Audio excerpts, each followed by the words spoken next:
एक बार फिर से स्वागत करता हूं एक नई वीडियो के साथ। दोस्तों पीपीएपी ऑटोमोटिव स्टॉक के बारे में बात करने जा रहे हैं। अगर आप इन्वेस्टमेंट कर चुके हैं या इन्वेस्टमेंट करने का सोच रहे हैं पीपीएपी ऑटोमोटिव स्टॉक में, तो ये आपके लिए वीडियो काफ़ी खास हो सकती है। दोस्तों 14% की तेजी दी थी फ्राइडे को। एंड आइए थोड़ा सा फंडामेंटल सबसे पहले चेक करते हैं। कंपनी के रेवेन्यू ग्रोथ देखें तो अच्छी खासी ग्रो हो रही है। नेट प्रॉफिट की बात करें, कंपनी लॉस में थी, अब प्रॉफिट में आ चुकी है, ये बहुत अच्छा प्लस पॉइंट है। कैश फ्लो की बात करें तो कहीं ना कहीं कम होता जा रहा है, ये कहीं ना कहीं चिंताजनक बात है, लेकिन ये प्लस में है, ये एक प्लस पॉइंट कहीं ना कहीं है। तो अब आने वाले समय में ये चीज़ ध्यान रखिएगा कि ये और ज़्यादा बढ़े, इंक्रीज हो, 13 के ऊपर जाए तो और भी अच्छे संकेत इसमें पॉजिटिव हो जाएंगे, ये बात ध्यान रखिएगा, ठीक है। इसके अलावा अगर हम रेशो की बात करते हैं दोस्तों, तो इसकी जो लिक्विडिटी रेशो है या फिर हम डेप्ट इक्विटी रेशो जिसे हम देखते हैं, है ना, वो नोटिस करें 0.59 की है। तो मतलब कि कंपनी ने कर्जा जितना लेके रखा है आराम से उसे चुका सकती है, ये भी बहुत अच्छी बात है। प्रमोटर का डेटा देखें तो अच्छी खासी होल्डिंग प्रमोटर यहाँ पे आउन करते हैं। एफ आईस नियर अराउंड 5% के करीब हैं, ये भी एक प्लस पॉइंट है। बाकी डी आईस नहीं है एंड पब्लिक के पास 20% के करीब माल है। तो ओवरऑल मैं होल्डिंग को बुरा नहीं बोलूंगा, एफ आईस प्रमोटर दोनों मिलके चला रहे हैं, तो आपका नियर अराउंड तो भैया 70% माल तो प्रमोटर के पास ही है ना, बड़े प्लेयर के पास है, तो ये बहुत अच्छी बात है।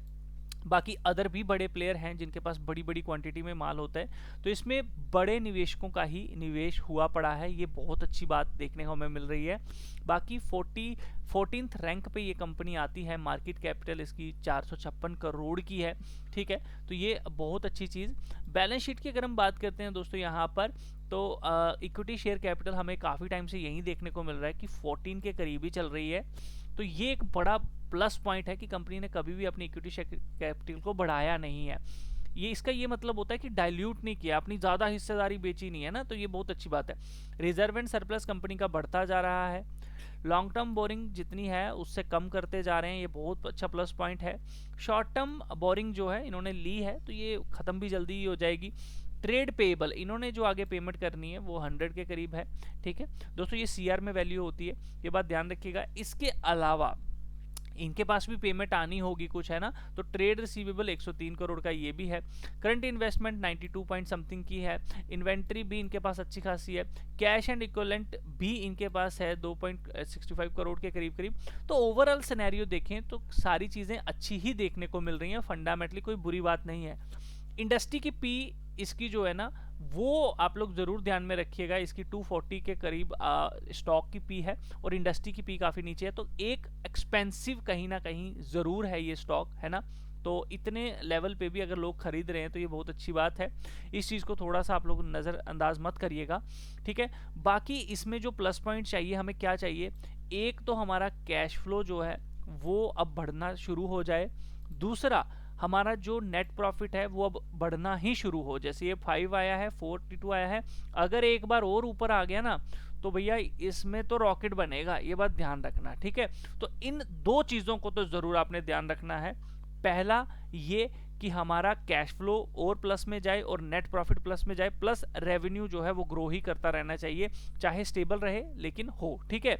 बाकी दोस्तों एज पर फंडामेंटल या फिर टेक्निकल एनालिसिस अगर हम बात करते हैं स्टॉक की, तो इसने काफ़ी लंबे समय के बाद अगर आप नोटिस करो वीकली बेसिस पे अपने एक रेजिस्टेंस को ब्रेक किया है, ठीक है, जो नहीं टूट पा रहा था उसके ऊपर जाके क्लोजिंग दी है। तो आज है 13 जुलाई 2026, मैं आपको बता रहा हूँ वीडियो में, अगर आज के दिन 1 घंटा भी ये स्टॉक 323 के ऊपर क्लोज दे गया ना, ठीक है, 1-2 घंटा सस्टेन हो गया ना, तो आपको विद इन 1 और 2 डेज ही 377 का टारगेट मिलेगा। बाकी मंथली बेसिस पे अगर ये स्टॉक 323 377 की रेंज में कहीं भी क्लोज होता है तो हाई प्रोबेबिलिटी है ये स्टॉक 534 के टारगेट के लिए जाएगा। हम कुछ नहीं करेंगे, हम 377 का वेट करेंगे, बस मंथली क्लोजिंग हमें कहीं भी दे दे, बस 323 के ऊपर मंथली क्लोजिंग चाहिए। देन जैसे ही ये 377 के ऊपर निकलेगा 534 के टारगेट निकलेंगे। अभी जो टारगेट निकल रहा है वो 377 का है, जो आ जाना चाहिए अगर ये 294 के नीचे नहीं जाता है। अगर 294 के नीचे चला गया, सस्टेन हो गया, तो ये ब्रेकआउट कहीं ना कहीं फेल हो जाएगा। आज के दिन हमारे लिए 323 के ऊपर 3-4 घंटे सस्टेन होना बहुत ज़रूरी है, बुलिंगर बैंड ब्लास्ट के साथ। ठीक है, अगर वैसा हुआ तो हम 377 के बड़ी जल्दी नज़दीक आ जाएंगे कुछ ही दिनों में, ये बात ध्यान रखिएगा। तो आज के दिन अगर आप बिल्कुल छोटा सा स्टॉप लॉस ढूंढना चाहते हैं, वैसे तो 294 का है, लेकिन अगर आप उससे छोटा ढूंढना चाहते हैं तो आप 328 के ऊपर अगर 1 घंटा सस्टेन होता है तो आप 315 का स्टॉप लॉस लगा के इंट्राडे में 377 के टारगेट के लिए जा सकते हैं। ठीक है, बाकी 534 मंथली क्लोजिंग हमें चाहिए, 377 323 के बीच में सस्टेन होना चाहिए 1-2 हफ्ता प्लस, या मंथली क्लोजिंग कैंडल है, क्योंकि अभी मंथली कैंडल क्लोज नहीं हुई है 323 की, तो इसीलिए मैं बोल रहा हूँ थोड़ा रिस्की जरूर है, लेकिन अगर मंथली कैंडल क्लोज होगी तो फिर 534 के टारगेट के लिए हम लोग चल पड़ेंगे, जिसमें आपको एक रेंज ऊपर दिखेगी 593 से 534 की, जहां पे जाएगा, इस बात का ध्यान रखिएगा। बाकी ट्रेड लेने से पहले एक बार फाइनेंशियल एडवाइजर से जरूर पूछना है, क्योंकि रिस्क आप सबका है। बाकी वीडियो अच्छा लगा तो लाइक जरूर करना, शेयर जरूर करना। इसी तरह की और वीडियोस पाने के लिए आप चैनल को भी सब्सक्राइब कर सकते हो। मिलता हूँ नेक्स्ट वीडियो में, तब तक के लिए अपना ख्याल रखिए।